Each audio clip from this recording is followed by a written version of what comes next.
L'histoire de Châlons en Champagne, c'est aussi l'histoire de la vallée de la Marne. Dès la préhistoire, un petit groupe d'hommes s'installe sur les bords de cette rivière.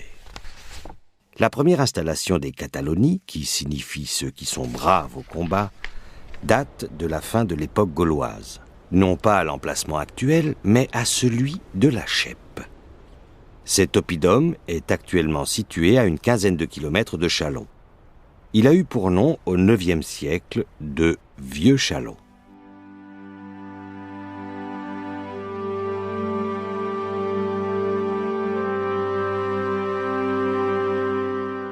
Au début de notre ère, les Romains construisent la voie Agrippa, une route commerciale et militaire de Milan à Boulogne-sur-Mer.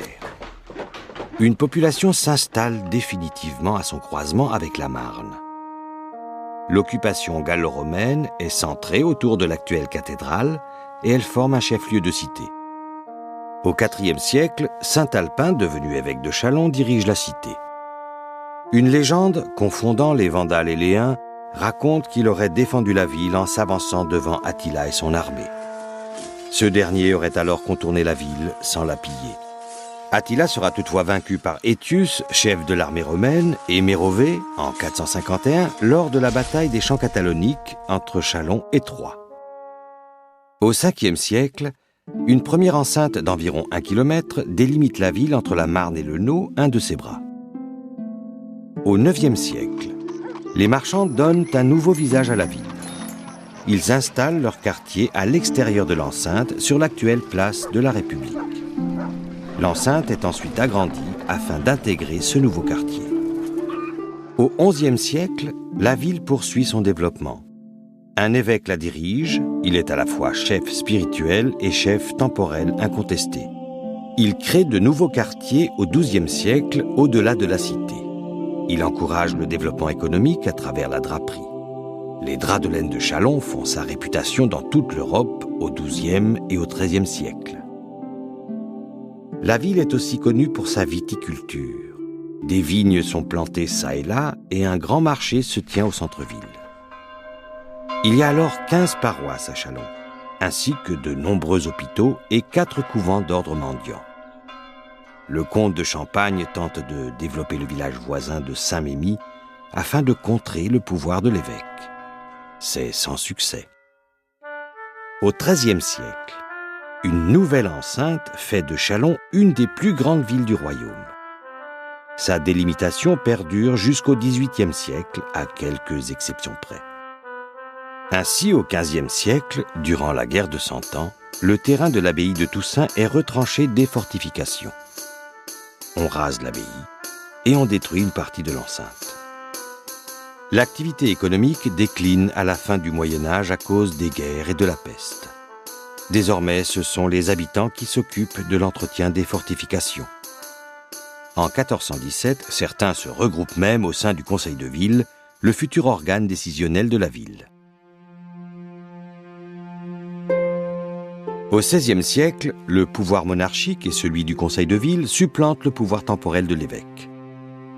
Le conseil gère l'administration urbaine en plus des murailles. Un premier hôtel de ville voit le jour à son emplacement actuel. Au même moment, on renforce les fortifications. Au XVIe siècle, Châlons est une ville qui reste fidèle au roi de France malgré les tumultes religieux. Ceci lui vaut notamment la présence de nombreuses administrations royales.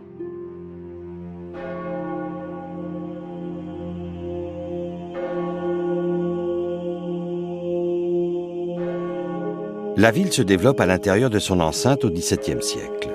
À la suite du Concile de Trente, la religion catholique s'affirme et installe de nouveaux ordres religieux, principalement d'enseignement. Une belle grande ville, fort marchande.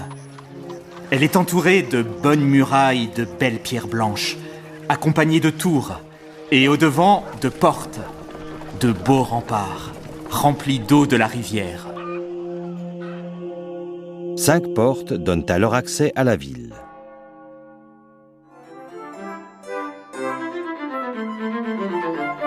Au XVIIIe siècle, l'intendant est le représentant du roi de France en province. Il prend un rôle décisif dans l'administration urbaine.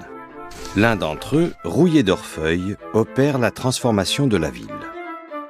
Depuis le rattachement de la Lorraine à la France, en 1766, l'enceinte est devenue inutile. Elle disparaît progressivement, des boulevards arborés la remplacent. Des nouveaux bâtiments de prestige sont construits. Des espaces verts transforment les abords des anciens remparts. Enfin, les rues sont alignées et les installations polluantes sont rejetées à l'extérieur des remparts. À la veille de la Révolution française, Châlons est une ville métamorphosée. Si la Révolution française démolit et dégrade de nombreuses églises, elle maintient toutefois le rôle de Châlons-en-Champagne comme capitale du département de la Marne, au détriment de Reims. Mais la ville perd son nom historique qui rappelle son attachement au territoire de l'Ancien Régime. Elle devient Châlons-sur-Marne.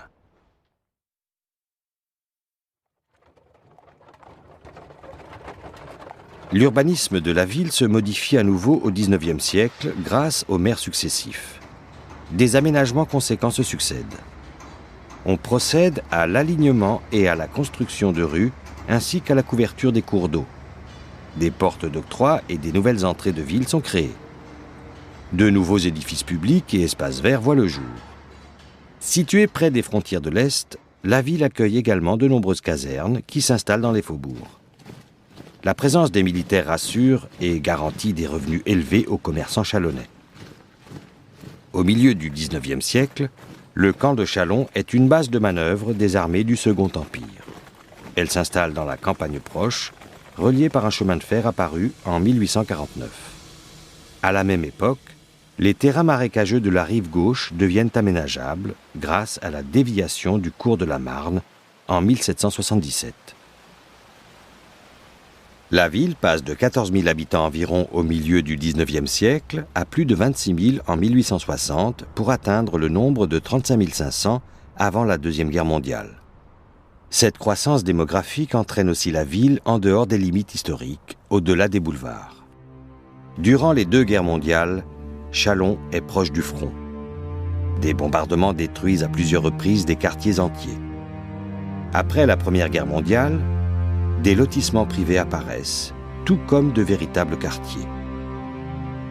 À l'issue de la Deuxième Guerre mondiale, sous l'impulsion du ministère chargé de la reconstruction et de la ville de Châlons, le centre-ville se transforme.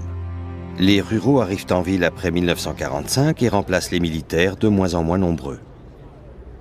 L'industrie s'ancre dans les faubourgs. La ville passe de 31 000 habitants en 1946 à près de 51 000 en 1968. Cette forte croissance démographique entraîne la construction de grands ensembles. En même temps, le centre-ville historique est totalement remodelé et modernisé. En 1997, la ville retrouve son nom historique de Châlons-en-Champagne. Aujourd'hui, Châlons a su mettre en valeur la diversité de son patrimoine et restaurer ses éléments les plus marquants. Ceci a été possible grâce au label Ville d'Art et d'Histoire, obtenu en 2007, et à la mise en place de la zone de protection du patrimoine architectural urbain et paysager en 2009.